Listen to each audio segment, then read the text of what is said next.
And it was, again, the feedback that came back. A lot of people have questions about the U.S. government and questions about the companies that reside here, but the universal response that we got from the civil society organizations was they got more information, they got more feedback and input from the U.S. government than from their own governments and their own delegations. And that matters. So I just wanted to correct what I fear are some misimpressions that have emerged from the discussion.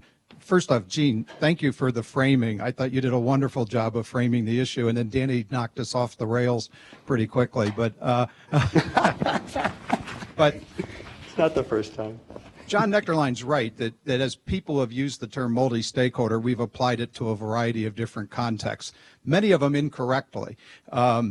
Because I think as we talk about it, particularly in the area of international internet governance, what we're looking for are the hallmarks of participation, ungated participation, where anybody can come. So this idea of people naming themselves gatekeepers is antithetical to a true multi-stakeholder process.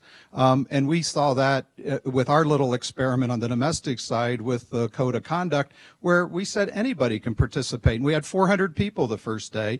Now that winnowed out over time because not everybody was willing to make the commitment to stick with it.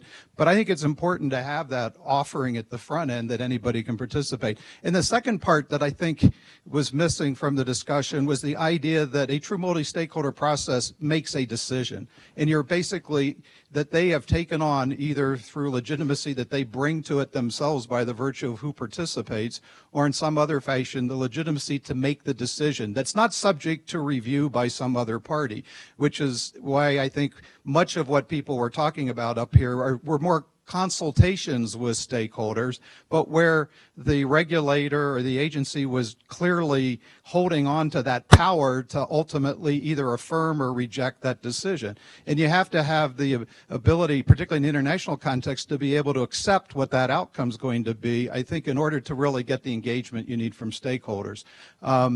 Again, to take the example of the privacy codes of conduct, Danny's right. We started with a Bill of Rights that was not developed. It was developed through a consultation. The codes themselves, though, are truly multi-stakeholder in the sense that NTIA is not a regulator. Either this group of people comes together and develops a code or they don't, but it's not as if somebody is going to substitute their judgment on what code is actually developed. So it's a microcosm, I think, of what we're talking about. In the international setting, the best example we've got, and it's not a perfect one, is ICANN in terms of operating where what you have to deal with and what we have struggled with for certainly the last 4 years is the question of how